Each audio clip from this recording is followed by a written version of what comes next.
Welcome to prime time news. నేను శ్వేత. Details చూద్దాం. Telangana CM Revanth Reddy Japan పర్యటనలో బిజీగా ఉన్నారు. తొలి రోజుని జపాన్ తో కీలక పెట్టుబడుల ఒప్పందాన్ని కుదుర్చుకున్నారు. జపాన్ కు చెందిన వ్యాపార దిగ్గజం మార్బెనీ కంపెనీ తెలంగాణలో పెట్టుబడులకు ముందుకొచ్చింది. హైదరాబాద్ ఫ్యూచర్ సిటీలో నెక్స్ట్ జనరేషన్ ఇండస్ట్రియల్ పార్క్స్ ఏర్పాటు చేసేందుకు మార్బెనీ కంపెనీ సంసిద్ధత తెలిపింది. టోక్యోలో ఆ కంపెనీ ప్రతినిధులు సీఎం రేవంత్ రెడ్డిని కలుసుకున్నారు. ఇండస్ట్రియల్ పార్క్ ఏర్పాటుకు సంబంధించిన ప్రతిపాదనలు, పెట్టుబడులపై చర్చించారు.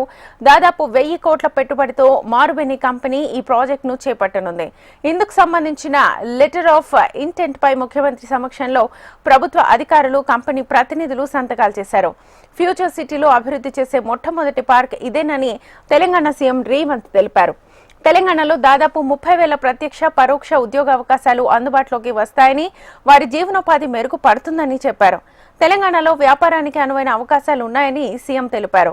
భారతదేశంతో జపాన్ కు ఏళ్లకేళ్లుగా ఉన్న స్నేహ సంబంధాల దృష్ట్యా పెట్టుబడిదారులు తెలంగాణను తమ స్వస్థలంగానే భావిస్తారని సీఎం రేవంత్ తెలిపారు. ఇక తెలంగాణ రైజింగ్ ప్రతినిధి బృందం జపాన్లోని సోనీ ప్రధాన కార్యాలయాన్ని కూడా సందర్శించింది. సోనీ కంపెనీకి చెందిన యానిమేషన్ అనుబంధ సంస్థ క్రాంచై రోల్ బృందాన్ని కలుసుకుంది. సోనీ కార్పొరేషన్ చేపడుతున్న కొత్త ఉత్పత్తులు, కొత్త కార్యక్రమాలను ఆ కంపెనీ ప్రతినిధులు ప్రదర్శించారు. యానిమేషన్, విఎఫ్ఐ మరియు గేమింగ్ రంగాల్లో హైదరాబాద్ లో ఉన్న అవకాశాలు, అనుకూలతలను తెలంగాణ బృందం కంపెనీ ప్రతినిధులకు వివరించింది. ఎండ్ టు ఎండ్ ప్రొడక్షన్ సామర్థ్యాన్ని కలిగి ఉండే అత్యాధునిక ఫిల్మ్ సిటీ ఏర్పాటు చేయాలని సీఎం రేవంత్ రెడ్డి తన భవిష్యత్ విజన్ ను వారితో పంచుకున్నారు.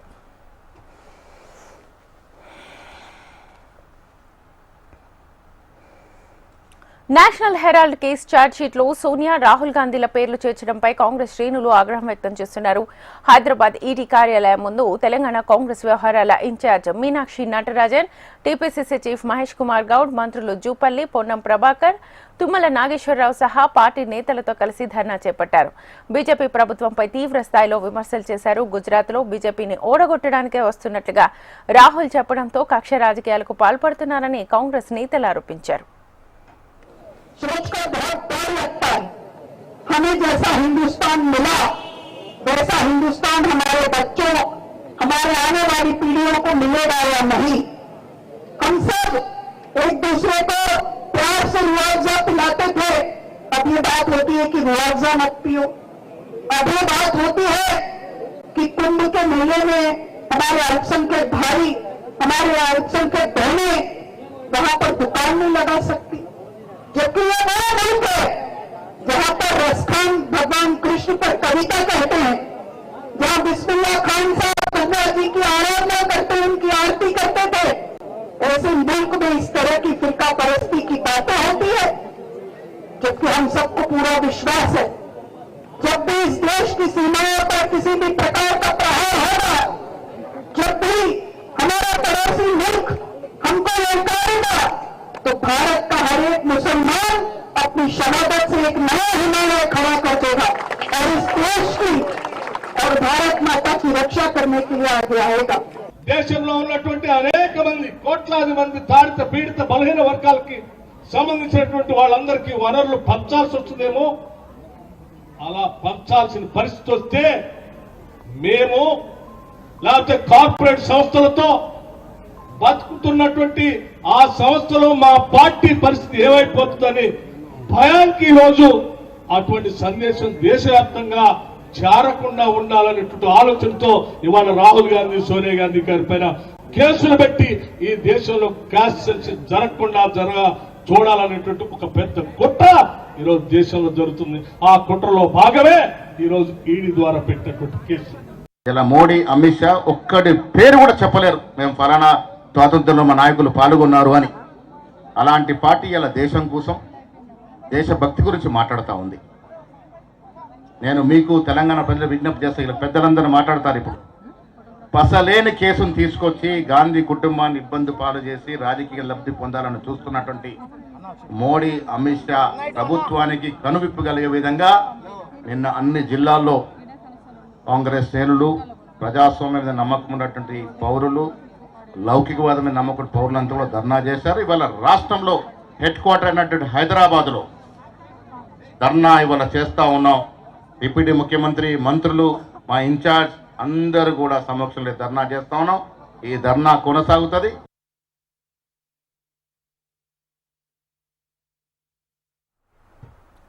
కాంగ్రెస్ అగ్రనేతలు సోనియా, రాహుల్ ఈడీ కేసుల నుంచి తప్పించుకునేందుకు కాంగ్రెస్ కపట నాటకాలు ఆడుతోందని బీజేవైఎం నేతలు ఆరోపించారు. ఈడీ కేసులకు వ్యతిరేకంగా కాంగ్రెస్ చేపట్టిన దేశవ్యాప్త ఆందోళనలను వ్యతిరేకిస్తూ బీజేవైఎం ఆధ్వర్యంలో హైదరాబాద్ ట్యాంక్ బండ్ దగ్గర నిరసన కార్యక్రమాలు చేపట్టారు. బీజేవైఎం నేతలను పోలీసులు అడ్డుకున్నారు. అంబేద్కర్ విగ్రహం దగ్గర ధర్నాకు అనుమతి లేదని, ఆందోళన చేస్తామంటే అనుమతించేది లేదని చెప్పడంతో పోలీసులతో వాగ్వాదానికి దిగారు. పోలీసులు బీజేవైఎం నేతల మధ్య తోపులాట చోటు చేసుకుంది. కాంగ్రెస్ పార్టీకి వ్యతిరేకంగా నినాదాలు చేశారు. పలువురు బీజేవైఎం కార్యకర్తలను పోలీసులు అరెస్ట్ చేశారు.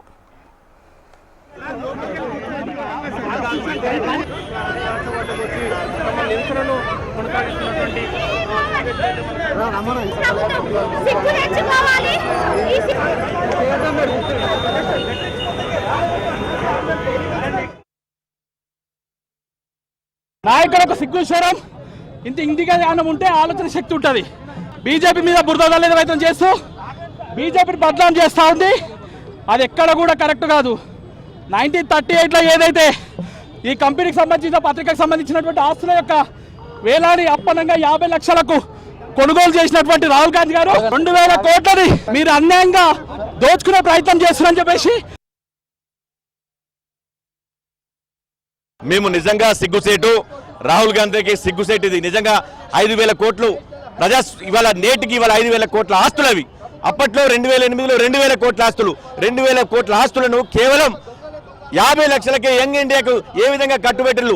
నేషనల్ హెరాల్డ్ కేసు ఆ రోజు 2008లో ఏ విధంగా కంపెనీ మూతపడ్డది. 5000 మంది వాటాదారులు ఉన్నటువంటి హెరాల్డ్ కంపెనీ ఏ విధంగా మూతపడ్డదని చెప్పేసి ఇవాళ అడుగుతా ఉన్నది యావత్తు మేము కాదు, యావత్తు భారతదేశ ప్రజలందరూ అడుగుతా ఉన్నారు. దాని మీద ఇవాళ ఒక సమగ్రమైనటువంటి విచారణ ఇవాళ ఈడీ విచారణ చేస్తూ ఉంటే ఇవాళ ఈడీ ఆఫీస్ ముందు ప్రజాస్వామ్యాన్ని అపహాస్యం చేసే విధంగా ఈడీ ఆఫీస్ ముందు ఇవాళ కాంగ్రెస్ పార్టీ నాయకులు, ఇవాళ అధికార పార్టీ నాయకులు కూర్చోవడం సిగ్గుచేటిది. దేశమంతా వక్ఫ్ బోర్డును అడ్డం పెట్టుకుని భూములు దోచుకుంటున్నారని కేంద్ర మంత్రి కిషన్ రెడ్డి ఆరోపించారు. తెలంగాణలో వక్ఫ్ ఆదాయం ఎక్కడికి పోతోందని ప్రశ్నించారు. బీజేపీ రాష్ట్ర కార్యాలయంలో వక్ఫ్ చట్టంపై ఏర్పాటు చేసిన వర్క్ షాప్ లో కిషన్ రెడ్డి పాల్గొన్నారు. దేశంలో కాంగ్రెస్ ఓటు బ్యాంకు రాజకీయాలు చేస్తోందని కిషన్ రెడ్డి అన్నారు. 75 ఏ ఒక్క పేద ముస్లింకైనా న్యాయం జరిగిందా అని ప్రశ్నించారు. వక్ఫ్ భూములపై రాహుల్, అసద్ చర్చకు సిద్ధమా అని సవాల్ చేశారు. గతంలో వక్ఫ్ భూములపై రాజకీయ నాయకులు పెత్తనం చేశారని, ఇప్పుడు జిల్లా కలెక్టర్కు అధికారం ఇచ్చినట్లుగా వెల్లడించారు. వక్ఫ్ పేరుతో అమాయక ప్రజల భూములు లాక్కున్నారని, హైదరాబాద్ నగరంలో భూముల పేరుతో దోపిడీ చేశారన్నారు. కోట్ల రూపాయల ఆదాయాన్ని కొల్లగొడుతున్నారని, బినామీ పేర్లతో భూములు దోచుకున్నారని ఆరోపించారు. ఇక వక్ఫ్ ద్వారా వచ్చిన ఆదాయం లెక్కలు చూపించాలని కిషన్ రెడ్డి డిమాండ్ చేశారు. వక్ఫ్ భూములు డిజిటల్ చేస్తున్నామని, భూమి కబ్జా చేస్తే మెడలు వంచి రక్షిస్తామని తెలిపారు. వక్ఫ్ బోర్డు సంబంధించినటువంటి ల్యాండ్ మాఫియాకు, రియల్ ఎస్టేట్ కంపెనీలకు ఈ వక్ఫ్ బోర్డు ఉపయోగపడ్డా తప్ప పేద ముస్లింలు ఎవ్వరు కూడా ఇది ఉపయోగపడలేదు. ఈరోజు ఛాలెంజ్ చేస్తా ఉన్నాను అసదుద్దీన్ ఓవైసీని, రాహుల్ గాంధీని. ఈ 76-77 సంవత్సరాలుగా ఈ వక్ఫ్ బోర్డు కారణంగా ఎంతమంది పేదలకు మేలు జరిగిందో చెప్పే ధైర్యం ఉందని అడుగుతా ఉన్నాం. కానీ చెప్పలేరు. ఎంతసేపు ఈ యొక్క ల్యాండ్ మాఫియా చేస్తున్నటువంటి ప్రచారానికి వీళ్ళు మద్దతు పలుకుతా ఉన్నారే తప్ప ఇది పేద ముస్లింలకు ఉపయోగపడదనే విషయాన్ని ఈ సందర్భంగా మనవి చేస్తున్నాం. గతంలో ఈ భూముల మీద పెత్తనం అంతా కూడా కొంతమంది మాఫియా నాయకులకు, కొంతమంది రాజకీయ నాయకులు పెత్తనం చేసేటుంటారు. వాళ్ళ వ్యక్తులకు, వాళ్ళ కుటుంబ సభ్యులకు, వాళ్ళ చెంచాలకు ఈ భూములన్నీ కూడా ఇచ్చి ఆ డబ్బంతా కూడా దొడ్డదారిన వీళ్ళు దోపిడీ చేసేటుంటారు. అందుకే ఈరోజు భారత ప్రభుత్వం నరేంద్ర మోడీ గారు నిర్ణయించారు, జిల్లా కలెక్టరు రెస్పాన్సిబిలిటీగా జిల్లాలో ఉన్నటువంటి వక్ఫ్ భూములన్నింటినీ కూడా ఆయన చూడాలి. ఎందుకంటే భూముల అధికారం చూసేటువంటి అధికారము రెవెన్యూ ఆఫీసర్. ప్రతిపక్షాలు ఎన్ని ఆటంకాలు సృష్టించినా ప్రజల శ్రేయస్సే ధ్యేయంగా ప్రభుత్వం పనిచేస్తోందని మంత్రి పొంగులేటి శ్రీనివాసరెడ్డి అన్నారు. నారాయణపేట జిల్లాలో పర్యటించిన మంత్రి పొంగులేటి కొడంగల్ నియోజకవర్గం ఖాజీపూర్ గ్రామంలో భూభారతి పథకం పోర్టల్ను ప్రారంభించారు. ప్రతి పేదవాడికి భరోసాను కల్పించేందుకే భూభారతి తీసుకొచ్చామన్నారు. దేశానికి ఈ చట్టం ఆదర్శం కాబోతోందన్నారు. రైతులు దరఖాస్తు కోసం డబ్బులు ఖర్చు చేయాల్సిన పని లేదన్నారు. ఆటంకాలు కలిగిస్తున్న ధనిక తెలంగాణ రాష్ట్రాన్ని 8,19,000 కోట్ల రూపాయలు అప్పు చేసిన తల తాకట్టు పెట్టైనా చెప్పిన ప్రతి మాటని చిత్తశుద్ధితో పేదవాడికి అందించే దాంట్లో భాగమే ఈ భూభారత కార్యక్రమం కూడా. ఎవరైనా చట్టాలు చేస్తే, ఎవరైనా ఇంటి పెద్ద ఒక మంచి నిర్ణయాలు తీసుకుంటే ఆ కుటుంబానికి మంచి జరిగే నిర్ణయాలు తీసుకుంటారు. చట్టాలు చేస్తే అంతకు ముందున్న చట్టాల కంటే ఇది బ్రహ్మాండంగా ఉందిరా ఈ చేసిన చట్టం, ఈ చట్టం వల్ల మనకి చాలా మంచి జరిగిందిరా, శభాషురా అని నలుగురు పొగిడేటట్టు చేస్తారు. కానీ ఆనాడు ఆ పెద్దలు ఆ దొరవారు చేసిన చట్టం, ఆ 2020 చట్టం పేదవాడు కన్నీరు తుడచటం కాదు కదా, పేదవాడిని రైతన్నని భూములున్న హుస్నాబాద్ నియోజకవర్గాన్ని అభివృద్ధిలో ముందు వరుసలో ఉంచుతామని తెలంగాణ రవాణా శాఖ మంత్రి పొన్నం ప్రభాకర్ అన్నారు. సిద్దిపేట జిల్లా హుస్నాబాద్ లో పర్యటించిన మంత్రి పొన్నం ఆరేపల్లి జంక్షన్ అభివృద్ధి సుందరీకరణ, ఎల్లమ్మ చెరువు కట్ట సుందరీకరణ అభివృద్ధి పనులను పరిశీలించారు. అభివృద్ధి సుందరీకరణ పనులు వేగవంతం చేయాలని అధికారులను పొన్నం ఆదేశించారు.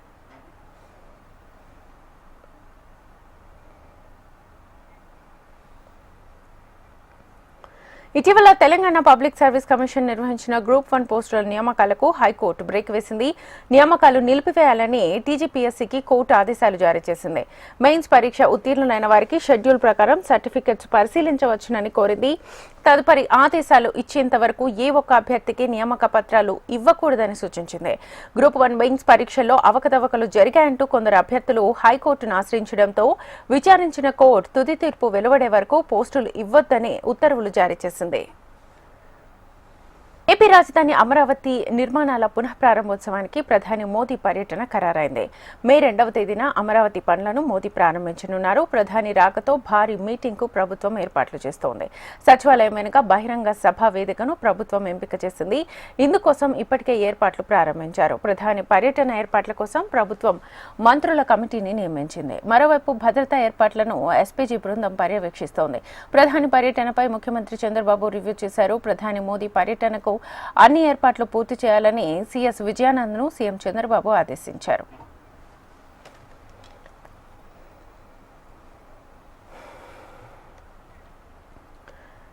CM Chandrababu Europe tour schedule confirm అయింది. ఈ నెల 20న 75వ పుట్టినరోజు సందర్భంగా విదేశీ పర్యటనకు వెళ్లనున్నారు సీఎం చంద్రబాబు.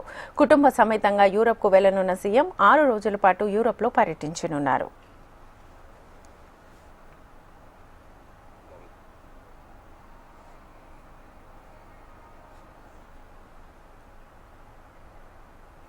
గోశాలకు రమ్మని చెప్పిన పల్లా శ్రీనివాసులే తోకముడిచి వెళ్లిపోయారని భూమన కరుణాకర్ రెడ్డి అన్నారు. టీడీపీ వాళ్ల సవాల్ను తాను స్వీకరించానని, ఇప్పుడు వాళ్లు తన సవాల్ను స్వీకరించాలని భూమన కోరారు. గోవులు కళేబరాలను వెతికి తీసేందుకు వస్తానని చెప్పారు. ఇక తమ ప్రభుత్వ హయాంలో కంటే గడిచిన ఈ 10 నెలల్లోనే గోవులు చనిపోయాయని భూమన కరుణాకర్ రెడ్డి ఆరోపించారు. సవాలు విసిరారో ఆ రాష్ట్ర అధ్యక్షుడే తోక ముడిచి ఈ రోజు రాలా. నా ఛాలెంజ్ ని స్వీకరించాల్సినటువంటి బాధ్యత నిజానికి ఆయన మీద ఉన్నది. ఆయన ఛాలెంజ్ ని నేను స్వీకరించినాను. ఇలా తెలుగుదేశం పార్టీ, జనసేన పార్టీకి సంబంధించినటువంటి నాయకులు మమ్మల్ని ఏదో మేము ఆ ఛాలెంజ్ ని స్వీకరించకుండా భయపడిపోయినాము అన్నటువంటి విషయాన్ని అందరికీ చెప్పేటువంటి ప్రయత్నం చేస్తున్నటువంటి మీకందరికీ కూడా ఈ రోజు మించిపోయింది.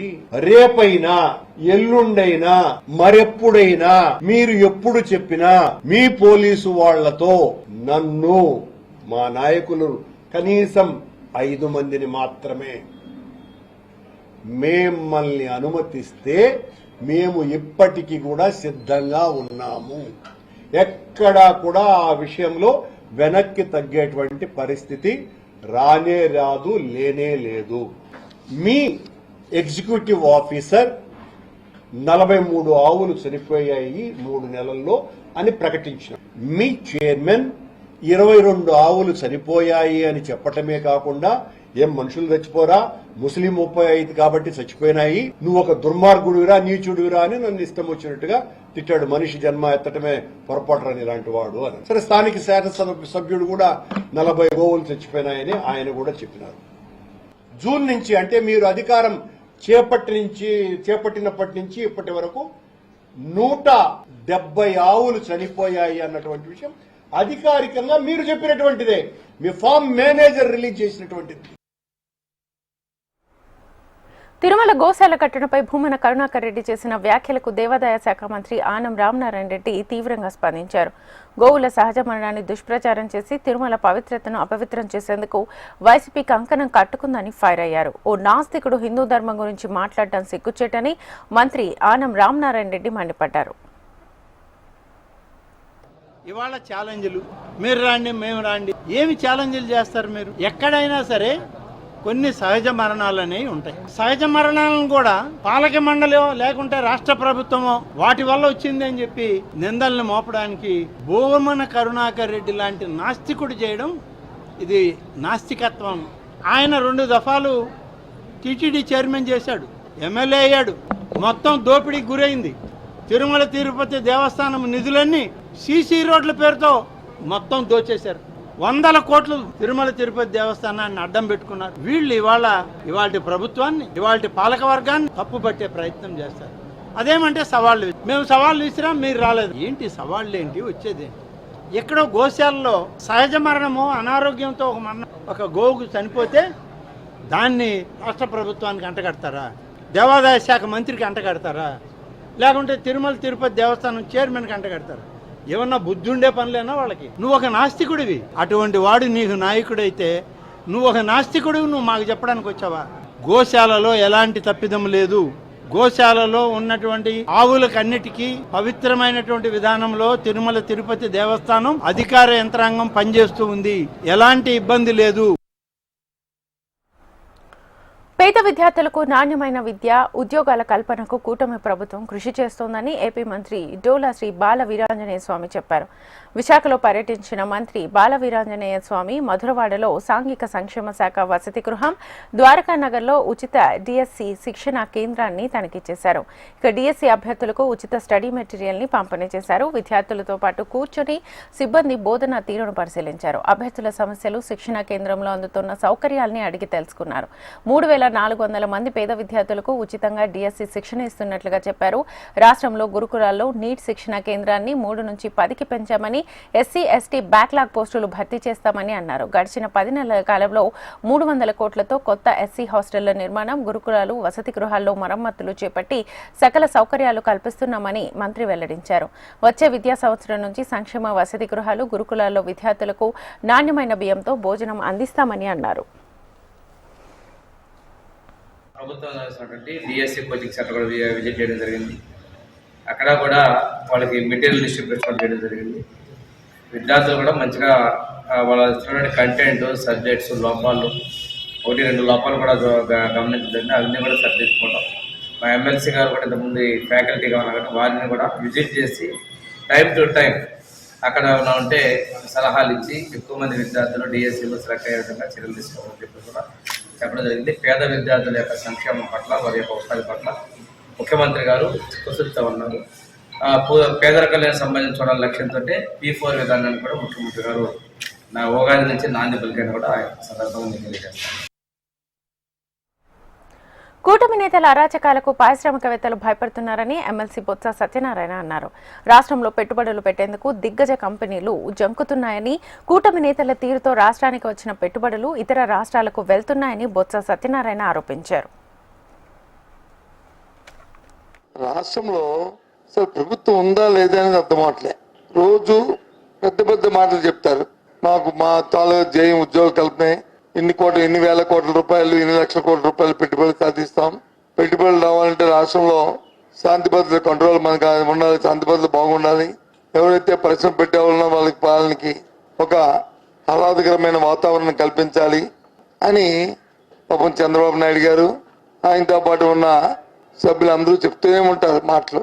కానీ మాటలకి చేతలకి పొంతన ఎక్కడ కనిపించట్లే. వాళ్ళు చెప్పిన ప్రతి మాట కూడా దానికి భిన్నంగా ప్రోత్సహించమంటే మీరు వచ్చి దాన్ని చెడగొట్టండి అర్థం, వాళ్ళ మీద దౌర్జన్యం చేయడం అర్థం. మరి వాళ్ళు ఇప్పేట వాళ్ళు ఉన్నట్టుగా ఉంది నాకు. విశాఖ మేయర్ అవిశ్వాసం అంశంపై విశాఖ జిల్లా కలెక్టర్కు మాజీ మంత్రి గుడివాడ అమర్నాథ్ వినతి పత్రాన్ని అందజేశారు. జీవీఎంసీ మేయర్ అవిశ్వాస తీర్మానంపై జరిగే ఓటింగ్లో పారదర్శకత పాటించాలని కలెక్టర్ను కోరారు. తమ పార్టీలో పదవులు పొంది ఇతర పార్టీలో కొనసాగడం సరికాదన్నారు. తమ పార్టీని కాదని వెళ్లిన వారు అవిశ్వాసానికి వ్యతిరేకంగా ఓటు వేయాలని విప్ జారీ చేస్తున్నామన్నారు. మేయర్ పీఠం దక్కించుకునేందుకు కూటమి ప్రలోభాలకు గురి చేస్తోందని అమర్నాథ్ ఆరోపించారు. ఇతర రాజకీయ పార్టీలకి వారికి వచ్చినటువంటి పదవిని అనుభవిస్తూ, వైఎస్ఆర్ కాంగ్రెస్ పార్టీ ద్వారా వచ్చినటువంటి పదవిని వారు అనుభవిస్తూ ఇతర పార్టీలో చేరారు. ఇది చట్టవిరుద్ధం. సో విప్ ప్రకారం ఏదైతే ఉందో ఒకవేళ పొరపాటున ఎవరైనా ఓటేసినా ఆ రోజు విప్పుని ధిక్కరించినటువంటి దీనికి వస్తుంది. సో తద్వారా కావాల్సినటువంటి చర్యలు తీసుకుంటాం. వారు పదవిని కోల్పోతారు. ఇవన్నీ ప్రొసీజర్ ఏదే రకంగా ఉందో ఆ రకంగా ఈ లీగల్గా మేము ఫాలో అవుతాం అనేటువంటి విషయాన్ని కూడా తెలియజేస్తా ఉన్నాం. వైస్రాయ్ రాజకీయాలన్నీ కూడా చేస్తూ ఉన్నారు. వాళ్ళ దగ్గర నెంబర్ లేకపోయినా మా దగ్గర 111 మంది సభ్యులు ఉంటే మా దగ్గర 112 మంది సభ్యులు ఉన్నారని చెప్పుకునేటువంటి పరిస్థితికి వెళ్ళిపోయారు వాళ్ళు.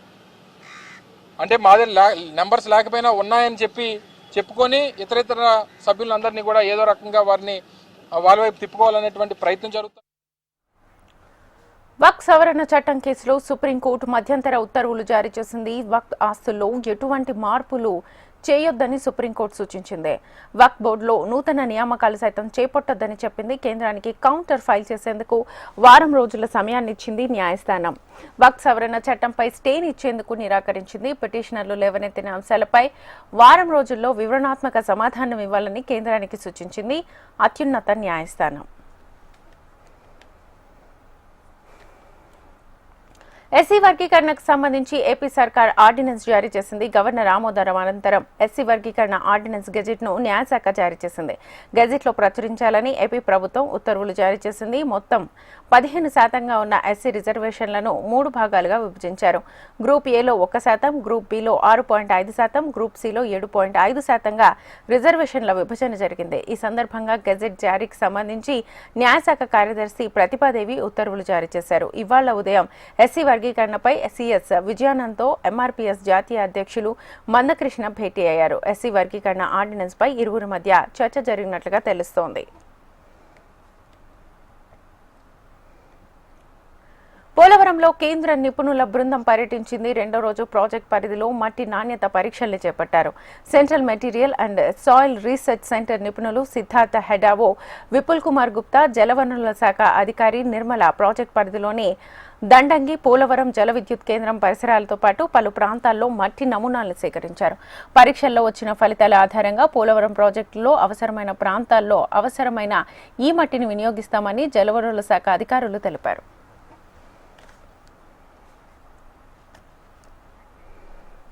విజయవాడ బస్టాండ్ సమీపంలో అగ్ని ప్రమాదం జరిగింది. ఆగి ఉన్న ఓ ప్రైవేట్ బస్సులో ఒక్కసారిగా మంటలు చెలరేగాయి.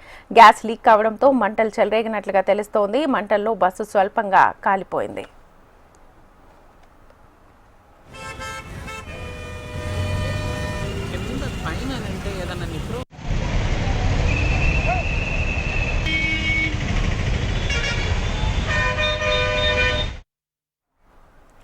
మచ్చబొల్లారంలోని ఓ గోదాంలో అగ్ని ప్రమాదం సంభవించింది. శుభకార్యాలకు సంబంధించిన అలంకరణ సామాగ్రి ఉన్న గోదాంలో మంటలు చెలరేగాయి.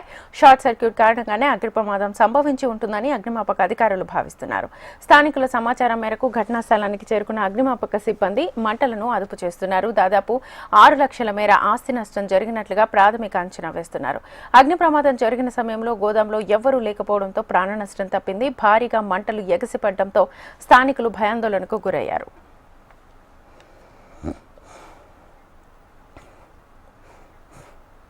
సంగారెడ్డి జిల్లా పటాన్ చెరువులో ఎట్టకేలకు చిరుత చిక్కింది. ఇక్రిసాట్లో చిరుత సంచరించింది.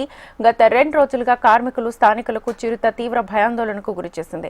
అటవీశాఖ అధికారులకు ఇక్రిసాట్ సిబ్బంది సమాచారం ఇవ్వడంతో అక్కడికి చేరుకున్న ఫారెస్ట్ అధికారులు చిరుత సంచరించిన ప్రదేశాల్లో బోన్లు, ట్రాప్ కెమెరాలను ఏర్పాటు చేశారు. బోన్ల దగ్గర 2 మేకలను కట్టి ఉంచారు. వాటిని వేటాడేందుకు వచ్చిన చిరుత బోన్లో చిక్కుకుంది.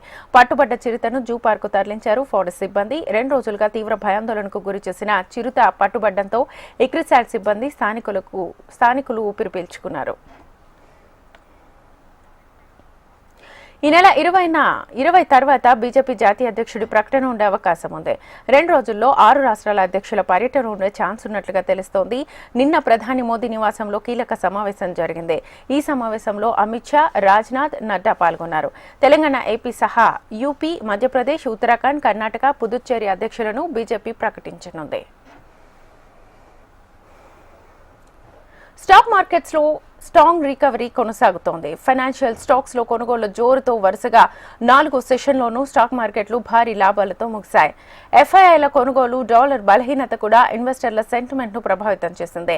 ట్రంప్ టారిఫ్ మినహాయింపుల, ముడి చమురు ధరలు నిలకడగా ఉండటం కూడా సానుకూల సంకేతాలు పంపింది. మొత్తం మీద సెన్సెక్స్ 1508 పాయింట్ల లాభంతో 78,553 పాయింట్ల వద్ద ముగిసింది. 414 పాయింట్లు పెరిగిన నిఫ్టీ 23,851 పాయింట్ల వద్ద క్లోజ్ అయింది. ఇది ఇవాల్టి prime time news. Keep watching HM TV.